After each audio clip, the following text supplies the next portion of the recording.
Oke, sobat Go Basket, balik lagi di YouTube 5x11 Network. Udah lama banget kita nggak podcast ya. Tapi sekarang podcastnya ada lagi dan sekarang gue sedang bersama salah satu pemain Rans Simba Bogor. Ada David Nuban. Yes. Ya, kasih tepuk tangan juga penontonnya, walaupun cuma satu ya. Ini kita datengin langsung markasnya Rans Simba yang ada di Full Belly ya. Betul. Ini biasanya Rans Simba latihannya di Full Belly. Kalau main kemarin musim 2024 di Vokasi. IPB. Ya, sekarang main kalau latihan di Full Belly. Gimana? Sehat kan Nuban? Alhamdulillah, puji Tuhan sehat. Sehat, mantap. Sehat, selalu. Harus dong itu. Betul, harus. Ya. Nah, ini kan IBL 2024 udah selesai nih. Iya. Kalau dari Kanuban sendiri melihat perjalanan Rans di musim 2024 itu seperti apa? Kalau dari saya sendiri sih memang penuh kayak roller coaster lah gitu. Maksudnya naik turun. Soalnya kan kayak ya seperti yang kita tahu di pertengahan musim ada pergantian pemain asing terutama yang beberapa kali. Terus hampir mendekati playoff juga kita ada pergantian pemain asing lagi. Terus juga ada pergantian head coach juga waktu lebaran ya, habis lebaran waktu itu.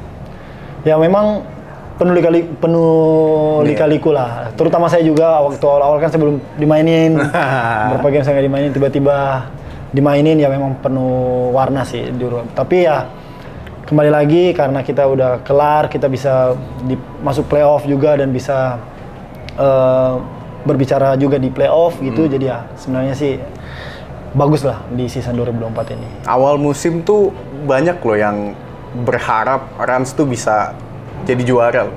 Karena kan berapa 4 pertandingan apa 5 pertandingan awal kan nggak kalah kan? Iya, 4. Sebelum akhirnya ketemu sama Satria Muda. Solo. Nah, ya, Solo. Itu banyak banget yang, ini Rans ternyata bisa jadi kontender juara nih. Iya. Tapi tiba-tiba langsung down gitu. Iya, itu benar. ada apa sebenarnya Kak waktu itu? Itu memang dari awal musim itu kan kita masih dipegang sama coach Cacing ya. Itu waktu itu. Dan memang puji Tuhan waktu itu kan kita memang menang-menang terus dari game pertama kita di home kita ketemu Bali, terus kedua yang kita menang sampai game keempat itu sampai Satria Muda pun kita ketemu. Nah, kita bisa menang gitu kan. Nah, dan memang itu yang bisa dilihat sih memang karena mungkin lawan juga belum kenal kita juga kan, belum tahu. Nah, pas setelah 4 game itu mungkin lawan itu kan nonton game kita kayak gimana gitu-gitu. Nah, dari situ juga mungkin lawan punya antisipasi sendiri sih untuk gimana sih kalau ketemu Rans kayak gimana sih, ya, siapa sih yang gini-gini. Gitu sih pasti ada adjustment-nya dari pelatihnya sih. Iya. Gitu sih mungkin. Tapi kalau dari pemain sih nggak ada sih. Memang pemain kan pasti pengen lakukan yang terbaik gitu kan. Pasti dari pelatih juga, manajemen juga pengen lakukan yang terbaik dan pasti ya kita juga nggak bisa ungkiri juga kan. Kita latihan, mereka juga latihan, ya sama-sama latihan lah gitu. Tapi dari manajemen waktu itu ditargetin nggak sih? Ini tim harus sampai mana nih gitu? Sebelum pertandingan pertama kita melawan Bali United di home base kita itu game pertama dan masih latihan itu pun kita memang sudah ada target. Pada saat coach Cacing masuk di Rans juga, coach Cacing sudah kasih tanaman yang kita target kayak. Kita harus di season itu kita harus menang sebanyak-banyaknya, cari kemenangan banyak-banyaknya. Biar nanti pada saat di playoff kita bisa pilih kita mau di posisi berapa. Jangan sampai kita kayak susah setengah mati gitu loh, susah untuk masuk playoff gitu sih. Jadi memang sudah ada targetnya dari awal. Tapi target juara juga belum? Target dari manajemen itu targetnya juara. Target juara. Langsung tinggi ya? Harus langsung tinggi. Bermimpilah setinggi-tingginya. Betul. Mimpi itu gratis. Betul. Luar biasa ya. Gitu langsung dapat kalimat emas gitu. Kalau mimpi bayar kan repot. Repot. Selama gratis ya udah kita mimpi tinggi aja dulu. Nah, ini kan tadi Kanuban bilang emang ada pergantian pelatih juga, terus pergantian pemain asing juga. Betul. Itu dari pemain terutama yang lokal ya, karena kan lokal nggak diganti kan? Iya benar. Itu ada? Enggak, ada juga yang satu di trade. Ada di trade ya satu musim, ya? Sorry tadi saya lupa. Ya satu pemain, maksudnya kalau ngelihat secara keseluruhan kan berarti yang lebih banyak nggak di trade kan? Iya benar. Nah itu ada penyesuaian lagi nggak sama pelatih barunya, terus sama pemain asing barunya juga kalau dari Kanuban waktu itu? Waktu itu sih yang saya rasakan sih karena memang ini sebenarnya challenge sih waktu itu. Jadi pada saat libur lebaran, kita kan dikasih libur lebaran, terus habis itu lanjut untuk lanjut serinya kan waktu itu kan. Dan pada saat serinya mau lanjut, pergantian pelatih juga tuh. Iya. Nah, kita cuma punya 5 hari kalau nggak salah latihan, terus tanding lawan Prawira di home-nya Prawira kan pada saat itu. Dan pada saat itu memang pelatih kita itu diganti tuh, head coach-nya diganti.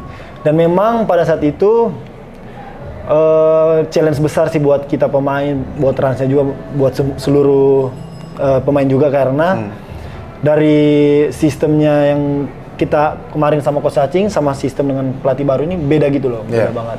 Tapi dasarnya itu sama kayak kecepatan gini-gini semua sama, tapi memang sistemnya beda.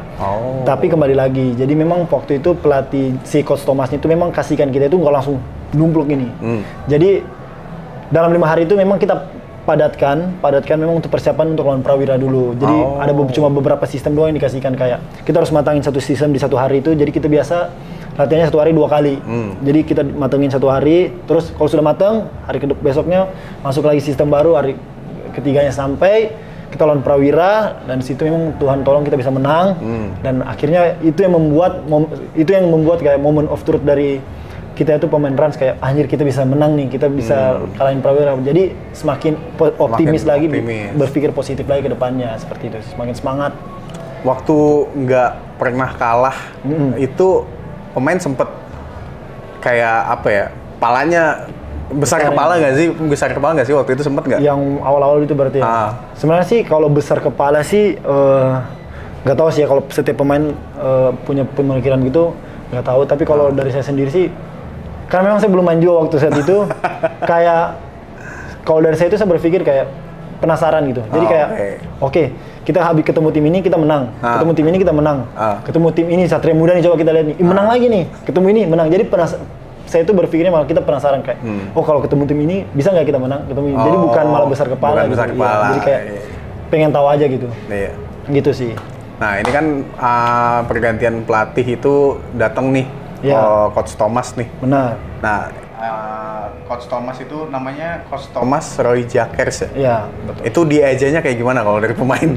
Kita sih biasanya panggil Masto ya. Masto. Kan dibalik Masto, Mas ya gitu. Masto. Oh, Roy Jakersnya nggak disebut ya? Biar nggak salah. Salah ucapan nanti kan, takutnya orangnya tersinggung gitu. Ini juga gue nggak tahu sih Roy Jakers bener apa enggak. Tapi iya, gue juga nggak tahu lagi. Kayak iya benar sih kayaknya. Thomas. Kita berarti Joroyakes apa? Mulai sekarang kalau preskon Masto aja panggilnya. Mas Thomas, Coach Thomas. Iya. Terus apa lagi ya? Nah, kalau di Rans itu kan pemain kuncinya kita udah tahu lah siapa kan. Si Devon ini masuk. Kalau dari Kanuban ngelihat Devon tuh kayak gimana sih pemainnya? Kalau dari gue sih melihat dia memang salah satu pemain yang mempunyai talenta yang bagus ya. Karena kenapa gue bisa bilang begitu? Karena memang dia tuh tipikal pemain, kan kita bisa lihat nih pemain yang memang full skill sama yang punya talenta itu kan beda tuh. Kalau dulu Indonesia itu kalau nggak salah itu Rioni Rahmetan. Gue pernah satu tim sama dia tuh, Rioni Rahmetan waktu di Satya Wacana. Dia tuh pemain yang paling jarang latihan, tapi memang jago banget. Jadi dia memang nggak latihan tapi jago gitu. Karena memang dia talenta. Nah kalau Devonnya ini bukan Devonnya malas latihan, tapi memang dari cara dia dribblingnya itu kayak punya bakat di situ. Jadi dan di samping itu dia punya jiwa kepemimpinan juga itu bagus. Jadi kalau misalkan kita nih yang junior-juniornya yang lokal-lokal kayak lagi latihan sama dia itu, dia biasa ingatin, oh lu harus latihan passing pakai tangan kiri lu, jangan pakai 2 tangan terus, coba gini-gini. Jadi dia sambil dia latihan, dia juga memperhatikan kita dan dia memberi masukan gitu orangnya. Dan orangnya juga enak juga diajak ngobrol gitu loh. Maksudnya bukan yang serius banget, tegang, tapi dia orangnya yang memang bisa diajak bercanda, bisa diajak ngobrol gitu. Enak orangnya, enak. Itu di mendekati akhir musim itu banyak yang ngomong kalau Devon tuh kecapean. Dalam tanda kutip ngegendong tim lah. Ya, dan dia kelihatannya tuh kecapean. Kalau dari Kanuban sendiri ngelihat dia emang kelelahan nggak sih? Karena emang tiap main mendekati playoff tuh emang pucet banget mukanya ya. Kalau kita lihat ya. Iya sih. Mungkin itu gara-gara ini aja kali ya. Netizen biasa kan bilang tuh, wah ini gendong tim ini kalau nggak ada Devon gini-gini. Ya nggak apa-apa sih memang. Tapi memang sih kalau misalkan dibilang kecapean, mungkin ada kecapean ya. Karena kan kita punya game berapa banyak game tuh. Dan memang intensitas setiap gamenya tuh tinggi banget. Dan memang dia tuh tipikal pemain yang memang bawa bola tuh dari bawah sampai ke atas. Itu sih benar. Dari bawah ke atas memang dia yang bawa bola, dia yang atur sistem. dia juga kaptennya, jadi kayak dibilang capek, mungkin capek. Tapi ya kembali lagi gitu loh, karena memang dia kan tipikal orang yang tidak mau kalah gitu, dan dia memang tipikal orang yang memang bersaing gitu. Dan kembali lagi, kalau misalkan dia capek, dia tuh bukannya apa ya, kayak meliatin gue capek nih, tapi dia malah pengen gak dilihat capek gitu, paham gak sih? Kayak misalkan dia lagi capek nih, dan dia lawan dirinya sendiri, gue gak boleh capek gini-gini. Jadi dia, walaupun coach bilang stop, dia malah marah, enggak gue masih kuat gitu-gitu. Iya. Kayak gitu sih sebenarnya. Tapi kalau misalkan dibilang tanya capek, mungkin capek sih ya, tapi memang nggak kelihatan aja capeknya gitu. Oke, IBL 2024 itu kan pakai sistem home away itu. Ya. Lebih capek dengan sistem home away atau series? Series ya. Kalau dari gue sih, kalau kalau gue ditanya lebih suka mana? Pertama nih, gue lebih suka yang home kayak gini sih, home away kayak gini. Karena kita bisa lihat nih, wah, antusias dari tuan rumah, antusias gini kan enak nih. Tapi kalau ditanya capeknya, lebih capek yang home away gini. Soalnya kan kita kan satu pertandingan satu kota, misalkan nih kayak kita itu pertandingannya Sabtu atau Minggu lah. Ya. Kita ambil hari dari Minggu misalkan. Kita kan berarti harus datang hari Sabtu. Satu hari sebelum hari. Itu pun kita datang harus latihan dulu hari Sabtunya. Terus besoknya sebelum tanding kita 2 jam dulu sudah di lapangan gini-gini pembiasan. Terus tanding pulangnya bisa pulang malamnya itu atau enggak besoknya baru balik. Pulang malam itu juga? Bisa kalau misalkan kita butuhnya kayak misalkan di Bandung lah, kita di Bandung atau di Jakarta gitu dekat, langsung pulang aja malamnya. Biar besoknya istirahatnya di mes gitu, istirahat full daripada besoknya yang waktu libur tapi dipakai perjalanan kan capek gitu. Gitu. Jadi memang karena pertandingan kan tuh setiap weekend kan, jadi kan nggak bisa kita nanti Kamis lagi baru latihan, nggak bisa dong. Atau Rabu nanti baru latihan, nggak bisa karena kan memang padat tuh. Jadi memang capeknya tuh di perjalanan kalau bisa gitu. Berarti harus dimaklumi Ti, kalau misalkan kita mau doorstop atau presscon, pemain tim tamu, terus alasannya ngejar bus atau apa, itu sekarang kita tahu alasannya ini beneran. Soalnya pulangnya malam itu juga. Soalnya memang kan biasanya pelatih dari pihak manajemen itu tanya, lu mau baliknya besok atau malam ini? Anak-anak bilang malam ini aja, biar besok itu full mereka istirahat 1 hari. Karena kalau misalkan malam ini nggak balik, besoknya baru balik kan, misalkan di Bandung lah, kita pasti check outnya jam 9 atau jam 10, terus sampai sini jam siang, tinggal dikit tuh, ada mungkin jalan sama istrinya, sama pacarnya, makan, tidur kan mepet, tinggal sedikit waktunya. Jadi mereka memang pikirnya udah kita 1 kali balik, tidur di bus, di jalan gitu, sampai mes tidur lagi, bangun paginya panjang tuh waktu untuk keluarga gitu. Nah, itu pemain asing nggak masalah dengan itu? Nggak ada masalah sih. Mereka juga kalau pemain asing kita sih, nggak tahu kalau tim lain ya, kalau pemain asing kita sih, mereka tipikal pemain asing yang dengar-dengaran sih. Orang bilang dengar-dengaran. Mereka protesnya sih paling kalau kayak LB protesnya di wasit doang ini. Tapi kalau kayak pulang-pulang gitu sih mereka kayaknya nggak terlalu ribet sih. Harus dimaklumi itu. Iya. Jadi kalau tim away kita berarti doorstop atau presscon, tim home aja kita ambil berarti. Oke, kalau menurut Kanuban lawan yang paling seru waktu di IBL 2024 siapa? Sabar, Prawira sih sebenarnya. Prawira sih seharusnya. Soalnya dari pemain, manajemen juga pelatih itu tuh kayak bertarung gitu juga, paham gak sih? Kayak kita waktu ambil contoh lah, waktu playoff. Yang pertama kan kita di home kita tuh. Iya. Oh kelihatan tuh home base run. Pas ke Prawira, main tuh kita lawan Prawira kan, dan memang puji Tuhan situ kita menang tuh. Yeah. Jadi memang bukan cuma kita doang tuh pas selesai game itu, bukan cuma kayak pemain doang yang bersaing di lapangan, tapi pelatih itu kayak adu keras gitu. Tapi memang dalam tanda kutipnya itu memang persaingan positif ya, bukan pukul-pukulan, tapi memang kayak itulah seninya gitu lah. Jadi kayak lebih menarik aja gitu. Jadi situ kayak gila nih, antusias kita gini begitu sih. Dan juga dari penontonnya juga tuh, penontonnya Prawira memang seru-seru kan, tiba-tiba ada yang Kanuban balik begini, wah ada gitu.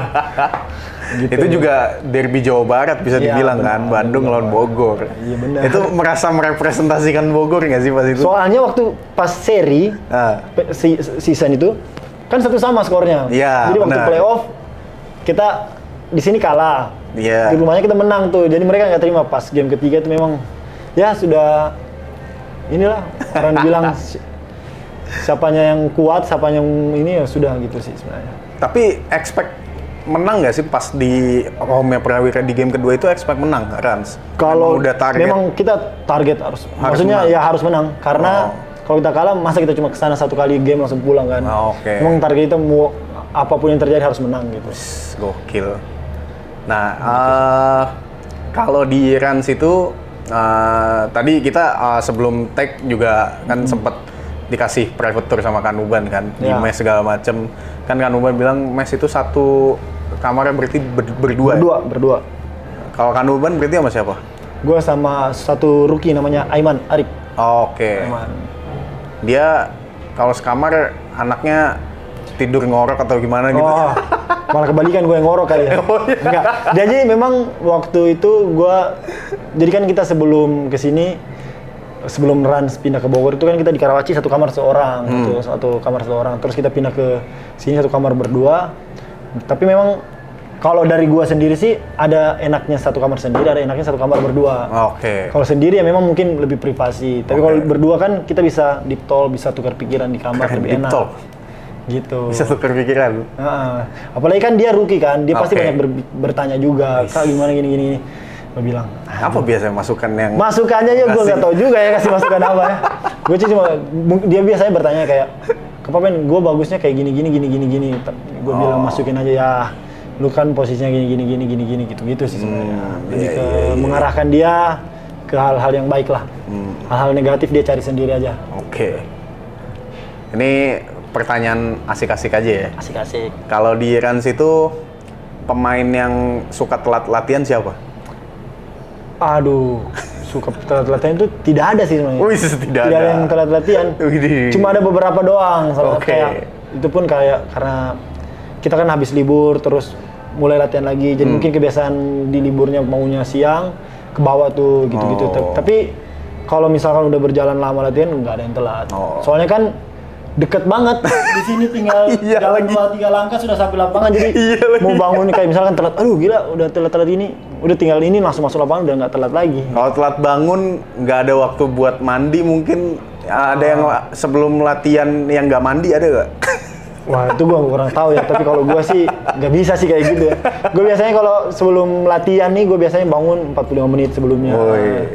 Bagus. Atau nggak 1 jam kan biasa makan dulu sarapan dulu jadi memang kita di sini disiapkan sarapan juga bersih dulu baru mulai latihan. Ada pemain Rans yang punya selera musik yang jelek nggak? Kalau selera musik sih berbicara tentang kesukaan masing-masing sih ya. Kalau dari gua sih nggak sejauh ini sih nggak ada sih. Nggak ada.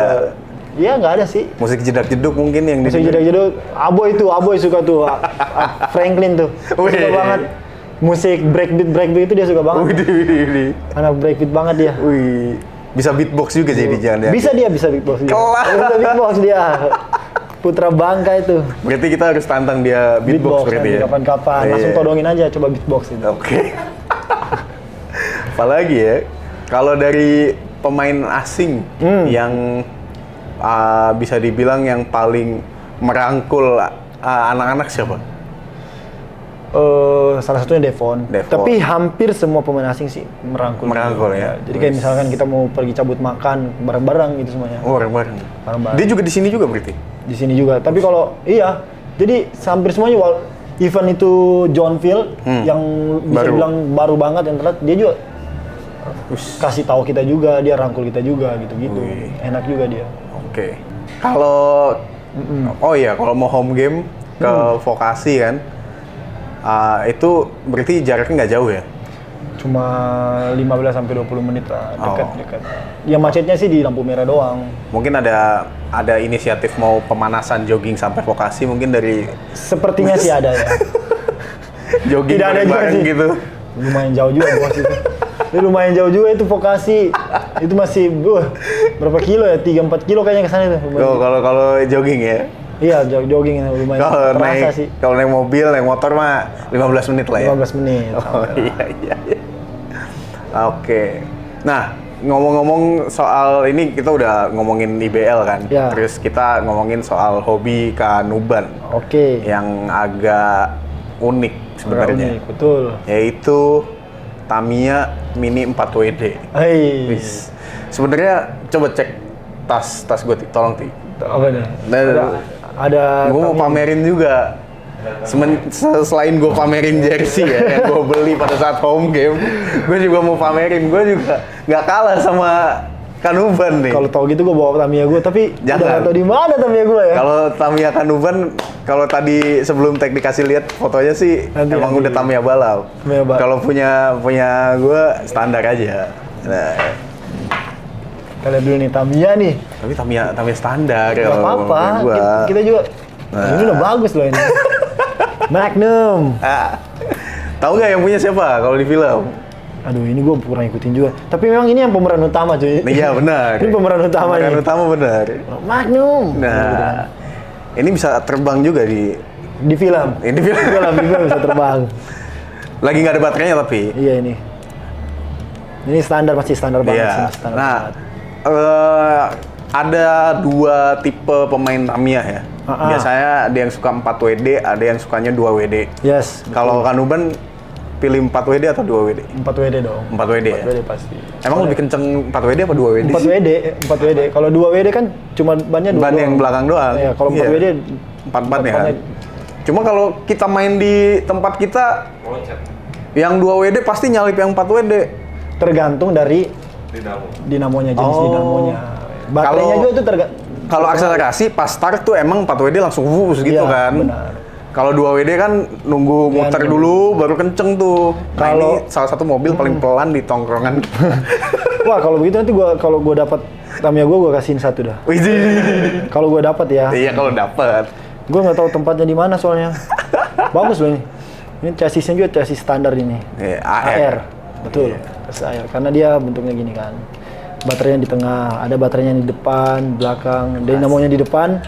Itu yang Yang jahat. Jahat. Kalau di film yang jahat. jahat tuh dinamonya depan. Kalau dinamonya belakang itu masih Yang baik-baik. pamer sini. Nah, ini yang hobi Tamiyaan di Rans Kanuban doang. Banyak sebenarnya. Banyak. Jadi kita dulu sampai ada satu grup gitu bro. Kelas. Namanya Tamiya Rans. Kelas.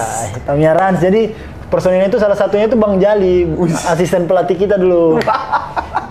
Sampai sekarang masih main?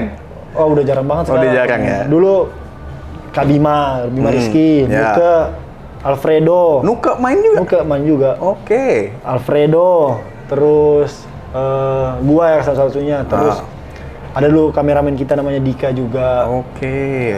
Kelas. Siapa lagi ya? Lupa lagi gua tuh. Nggak mau bikin track aja di full belly. Kalau masih banyak yang main sih pengen ya. Tapi kalau sekarang kan yang main kan udah nggak ada gitu. Oh, udah nggak Sayang ada. banget kalau dibuat tracknya gitu. Soalnya kan space-nya full belly banyak kan. Tadi ada lapangan badminton, ada Iya, benar, basket kan. badminton, ada Kali aja cafe. mau ada satu ruangan buat bikin track gede gitu. Di situ aja depan kamar kan luas tuh. Iya sih. Samping tempat gym kan luas tuh. Masalahnya nggak ada yang pakai gitu. Takutnya Oh, iya, percuma iya, nanti iya. belinya dibikinnya. Pernah ikut kejuaraan nggak? Kak Bima Rizky pernah. Oh, Bima Rizky ya? Sampai dapat juara gitu pernah dia. Tapi kalau kita sih memang tipikal pemain yang hepan-hepan. Jadi kayak Heaven tapi alatnya kalau tadi lihat tuh lengkap, baru. Soalnya kan biasanya kan kalau kita hevan-hevan kan kita ke tempat Tamiyanya itu ada yang ajak balapan juga. Jadi Oh ya? wah ini gimana nih kalau punya saya kalah. Wah harus otak-atik lagi. Sebenarnya sih seninya Tamiya itu pada saat kita otak-atik. Jadi kita rakit sendiri. Benar. Ada yang beli chassisnya sendiri, terpisah-pisah kita rakit sendiri, pasang. Itu yang sebenarnya seninya di situ. Nah ini emang jiwa kompetitif pebasket aja ya. Serunya di situ. Kalau dikalahin ya maunya menang lagi. Iya benar. Jangan sampai kalah makanya. Jangan sampai kalah itu yang bikin banyak gitu Tamiyanya. Makanya Tamiya ini nggak bagus, beli satu lagi. Wih, beli satu Beli lagi. satu lagi. Beli satu Maksudnya lagi. buat rakit sendiri gitu. Beli satu lagi, bukannya dirakit yang udah ada, beli satu lagi. Soalnya kan itu chassisnya itu berpengaruh banget kan. Iya, Jadi benar. kalau wah gue pengen coba chassis yang ini deh. Iya. Nggak ada nih, harus beli kan gitu. Iya. Jadi rakit sendiri lagi. Kelas. itunya. Kelas. Seru sih, main Tamiya seru. Kapan-kapan. Lu berarti sering main Tamiya juga? Waktu tongkrongan dulu, terus habis itu anak-anak akhirnya pada ya emang secara general kan lagi hype lagi kan Tamiya kan, ya udahlah beli satu lagi. Dulu ya sama, Tamiya udah hilang juga. Ini akhirnya beli baru lagi. Terus ada satu di rumah masih belum dirakit. Ada waktu itu habis beli baru belum dirakit. Rakit, gue suka banget. Jadi bawa yang udah jadi aja. Keren. Makanya kita main bareng lah. Buat musim depan kayak gimana? Musim depan, jadi memang sebenarnya ini salah satu musim terakhir saya di Rans lah. Karena saya kan waktu pertama kali masuk Rans tahun 2001 dan itu memang tahun pertama Rans. 2001? Ya. 2001? 2021, sorry. Lama juga ya? Lama juga 2021. Tahun pertama Rans kan. Dan saya juga udah masuk. Jadi udah 3 tahun sama sekarang. Jadi Desember nanti kontrak saya sudah habis juga. Tapi memang opsi pertamanya masih apa tuh, nah itu nanti kita lihat aja ke depannya. Nanti tunggu announcement dari klub aja ya. Betul. Tapi sebelum musim depan kan ada turnamen yang paling dekat kan? Ada turnamen. Tapi itu memang saya masih main di Rans. Iya, itu persiapannya kayak gimana kalau ini All Indonesian juga kan? All Indonesia, dan ini memang kalau nggak salah Heritage bisa main deh. Oke. Kalau bukan Heritage, naturalisasi bisa main. Oke. Nah, untuk kita Ransnya sendiri, kita persiapan sejauh ini sih karena memang ada pergantian pelatih juga. Ya. Dan memang kita udah mulai latihan dari minggu kemarin, tanggal awal bulan Agustus. Dan memang kita persiapannya memanfaatkan sumber daya alam yang ada. Memanfaatkan sumber daya alam. Benar kan? Jadi kan sejauh ini memang masih abu-abu banget nih siapa yang pemain yang mau masuk, siapa pemain yang keluar, siapa yang mau di-trade gitu kan masih awam. Jadi ya dari pihak pelatih sih masih ini pemain gua mau jadiin apa gitu. Gitu sih. Dan memang kita latihannya memang sejauh ini kita pelatihan juga persiapan buat itu juga, Indonesia Cup Piala Presiden ya, apa sih namanya? Kalau dari Kanuban, target Indonesia Cup? Ya pastinya kita harus target setinggi-tingginya. Setinggi-tingginya. Seperti tadi dibilang kan? Ya itu. Mimpi pasti. gratis. Mimpi itu gratis. Iya. Ya kerja prestasi kan, selama masih bisa kejar ya dikejar gitu. Gokil. Oke. Itu tadi podcast yang sudah lama kita tidak ada di YouTube kita, akhirnya ada lagi. Tamu pertama semenjak lama adalah Kanuban. Nanti kita lihat mungkin pemain Rans lain kita ajak sini ya. Kita suruh Alexander Franklin beatbox. Gak usah bikin podcast, langsung aja sodori merah. Bang, beatbox Bang. Oke. Awalnya nolak-nolak, gue nggak bisa. Ujung-ujungnya mau juga tuh. Oke, kalau gitu kita bakal ketemu lagi di podcast Go Basket yang lain. Sampai jumpa dan bye-bye. Bye-bye.